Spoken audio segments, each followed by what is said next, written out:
Welcome to Vices vs. Verses. Episode 3. Amina had just returned home, expecting to unwind after a long day, when she was greeted by an unusual sight. Instead of the comforting quiet she was accustomed to, she found her kitchen bustling with strangers. Her eyes widened in shock, and her heart raced as she realized her home was being robbed.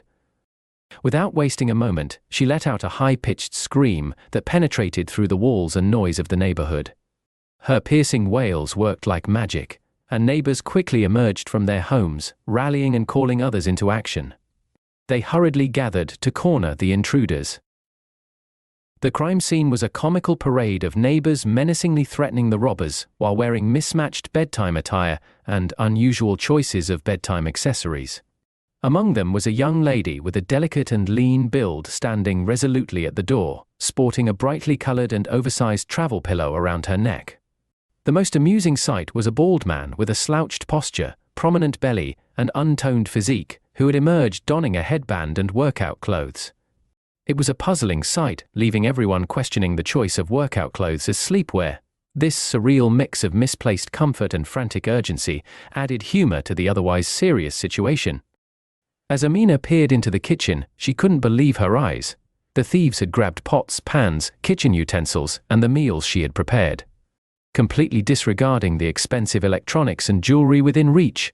She couldn't help but blurt out, "What sort of thieves are these?" Her question lingered in the air, leaving everyone present stumped. The neighbors exchanged puzzled glances, scratching their heads in collective bewilderment. It was a scene from a hilarious comedy sketch. Father Mike, a wise and observant figure in the neighborhood, quietly strolled through the crowd, his eyes keenly taking in the unfolding chaos around him. A bemused smile played on his lips as he paused to listen. His mind already turned to his favorite scriptures, ready to offer his words of wisdom if the situation called for it. Just as things were getting intense, the unexpected happened. Popo, Amina's husband, stumbled into the scene, looking disheveled and unsteady after a wild afternoon of drinking with Fred, the friendly barman.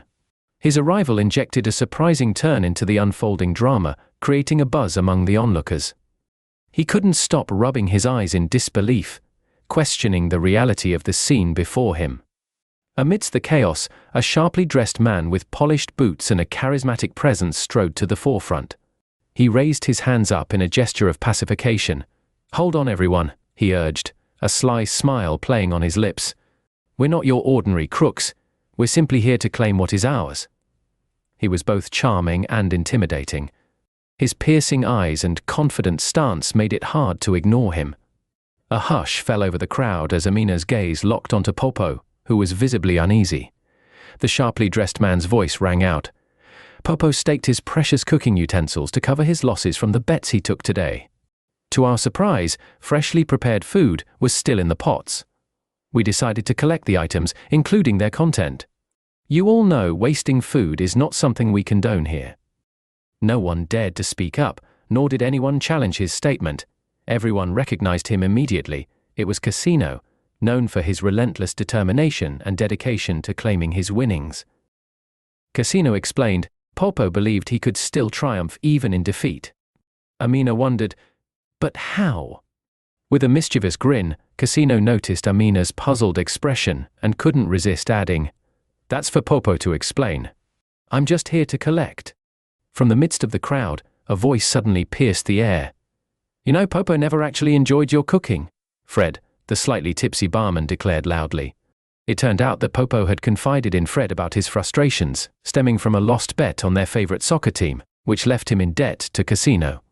Fred also revealed that Popo had contemplated wagering kitchen items in a desperate attempt to recover his losses, hoping for a break from his wife's dreaded meals if he lost. The startling revelation surprised everyone, leaving Amina embarrassed and the others speechless. As the situation's absurdity sank, a tense silence filled the room. Father Mike, who had been quietly observing, recalled the scripture from Luke 12:2, "There is nothing concealed that will not be disclosed, or hidden that will not be made known."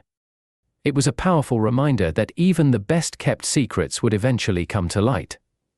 The quick-witted Casino quickly realized that the food was useless to him and his men. Additionally, Father Mike's wise words had touched him, and he made a spontaneous decision. "Popo, "I'll forgive the bet as long as the pots and pans are clean by tomorrow morning," he declared. With a deep, hearty laugh, he added, "Remember, wasting food is not something we tolerate here." His laughter was so contagious that it instantly diffused the tension in the room, prompting the neighbors to join in and release their pent-up stress with each burst of laughter. Father Mike added another powerful lesson from James 5:12, "Above all, my brothers and sisters, do not swear, not by heaven or by earth or by anything else. All you need to say is a simple yes or no, otherwise you will be condemned." He faced Popo, who was still struggling to remain alert. And it made him wonder if Popo's honesty with his wife from the start could have prevented this situation.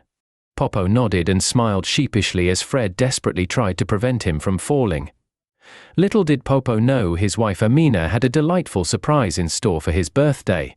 She had prepared extra food for a secret celebration in his honor. Father Mike, pleased that the situation had been resolved amicably, bid goodnight to everyone and began to walk away. As he departed, the neighborhood dogs inexplicably trailed a man with a sturdy build, sharp eyes scanning his surroundings and hands tucked in his pockets. His name was Flabber, a member of Casino's inner circle and a figure of mystery that piqued the dog's interest.